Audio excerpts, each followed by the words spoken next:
Okay, all right. Good morning, Billy. Thanks for meeting with me again once more for our final interview. Hi, great to see you. And I just want to confirm for the tape that you have consented for this to be recorded and used for KIT 707. I certainly have. Lovely, great.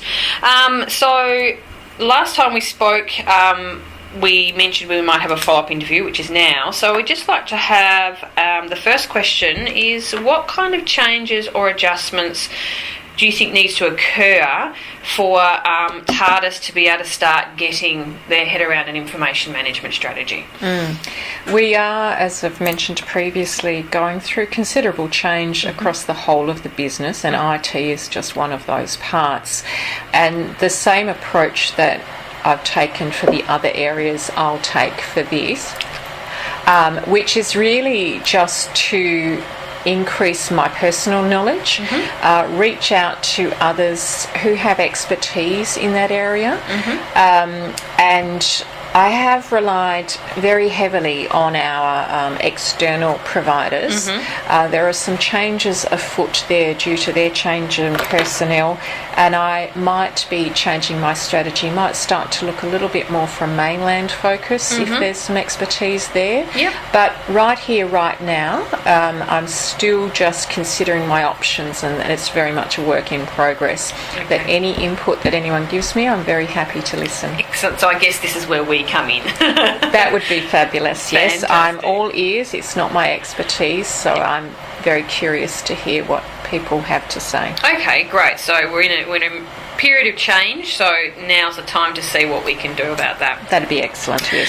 Okay, so how are resources within TARDIS currently allocated? So, for example, in the recent merger process, how did you decide what resources were needed where during that acquisition period? It was quite a period of discovery when the acquisition commenced. I was new to the role, so some of the detail was not obvious to me at that time. But let me speak more to what it's like going forward, perhaps. I'm currently in the process of constructing our budget for the 2020 financial year, and what I'm doing is changing the chart of accounts for those who have a finance bent, changing the chart of accounts to reflect our segments and the accountability for each of those. So IT will be incorporated into our operations area and be part of that. So where I have started is to have a look at what existing resources we have, what we've had historically over a 3 to 5 year period, and then try to extrapolate that data to ensure that we have sufficient for growth, covering both our existing needs and our future needs. I will possibly redraft 6 months in and have a look at what that looks like, given it's my first year of budgeting. Okay, great. So previously it was sort of all in holus bolus, to use a slang term, which some students might understand, but now you're looking to be a bit more segmented and resource focused for particular functions. Yes, I'm giving greater granularity on each of the items and allocating, in good management practice, allocating the budget to segment heads who can then be responsible for that. So I remove bottlenecks. I also get the accountability, but there's greater clarity across the business as to who's responsible for what and what those financial implications are. Okay, great. So what are the important factors that TARDIS feels they need to consider when they start to develop their information management strategy? So slightly different focus from the first question. It's not what you need to change, but what maybe is your first step, do you think? My first step is for me to understand. I like to understand everything myself before I can ask what I hope are semi-intelligent questions. I also like to have an idea of some of the options that are out there. So my approach is always very people-focused. I talk to a lot of people about a lot of things, and then begin to narrow, having started very broad. I will do my own research online. I will speak to peers. I will speak to people in different markets. I'll speak to people locally and on the mainland and beyond. So for me, the very first step is that research and understanding, so that I can make informed comments and then seek people who might be able to help me deliver what I think I'm looking for. Sounds very sound, so that's great. Sounds very sound. Yeah. So does TARDIS have a long-term service agreement with their IT provider? And if so or not, does it include operational requirements, or are they strategic long-term needs that are also considered? So when we moved across to the virtual or to the cloud, we discussed moving on a month-by-month basis. I'm currently in negotiations with the provider about the long-term nature or otherwise of that agreement. It does not currently have enough service level agreement protocols in there for my satisfaction, and also binds us unsatisfactorily. In terms of what it provides, it's very operational in terms of following up number of queries from contractors and various other things. The only strategic aspect of it is the ability to bolt on and add, because it's virtual, quite rapidly. Given that we don't own the infrastructure, strategically we can add quickly. But beyond that, it's not strategic. It was strategic in my thinking about providing the support and physical protection of our data, but that's as far as it really goes in the strategic field. Okay, all right. So I'm also thinking, so now you've gone with the online server and you're looking at that operational versus strategic balance. Is there any other concerns you have hosting the data virtually that could impact how you might use this in the future? Yeah, one of the things that keeps me awake at night is the fact that I have lost control in some sense of patient records, which of course are important at so many different levels. My concern, coming from a finance and accounting background, is should something happen to the IT provider, for example, that they go into insolvency or administration, that there's an intermediary now between me and my patient records and data. I have grave concerns and have asked for legal input surrounding that access in a worst case scenario, because, as I say, I no longer have that direct relationship or direct control over my patient records. So certainly that's one of the things that I need to get my head around and gain comfort with in a long-term solution. A short-term solution I can do with it, but long-term I need to be able to get some comfort around that point. Okay, that's understandable.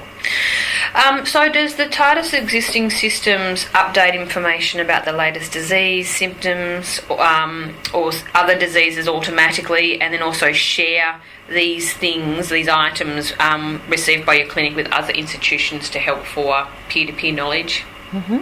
So there's a number of issues in that particular question. The range of IT software that we use is significant. We have, I think I have mentioned, but again I'll say, our billing system is through one piece of software. Our clinical notes are through another piece of software, so those two pieces need to integrate, and that's been part of our problems. In addition to that, we have many licenses and agreements with counterparties. So, for example, should you look up the Therapeutic Guidelines of Australia, that is a not-for-profit organisation that provides information to the medical profession to provide input about different diseases, outcomes. If you look at particular segments within the medical fraternity, then there are other licenses and other sources of information that come with those particular segments. If you then start to think about the pharmaceutical interactions, where you might have medications interacting poorly, then there's a number of license agreements that we hold with that. So that's the inputting. When it comes to outgoing of information, for example, everyone would be aware that we're in the midst of an influenza potential outbreak. We've also have communicable diseases like chickenpox, measles, etc. So the medical fraternity are under obligation to advise that through to public health as soon as there's been an outbreak identified.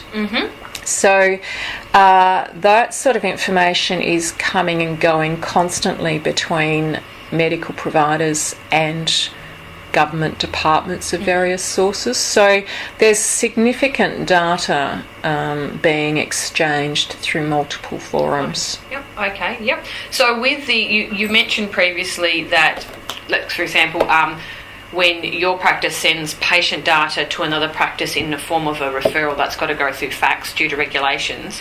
How is, let's say, the out push, so you've got to notify public health of a certain outbreak or condition, how is that information communicated? Is that through a secure server, or is it notified for email, or is it through letter? How does that get communicated usually? The point of difference there is that it's not identified. The patient is not identified. Okay. So the privacy legislation requires that if there's a range of identifiers, like a date of birth, address, name, Medicare number, etc., 3 pieces or more from memory, but I'm sure your students will be able to look up that legislation. If you have sufficient identifiers to be able to determine the patient, then that's when encryption of that data becomes vital. Whereas if I am merely identifying that there has been a patient, unidentified person, who has presented with a communicable disease, then that's a different form of communication. So that doesn't have to go through those secure means. No, it's different because of those reasons. Great.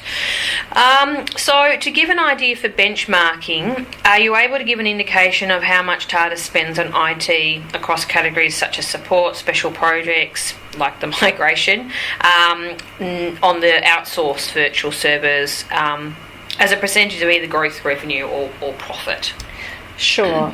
This is a little bit hard to give a categoric response, given that we have just been through such significant change and I am new to role.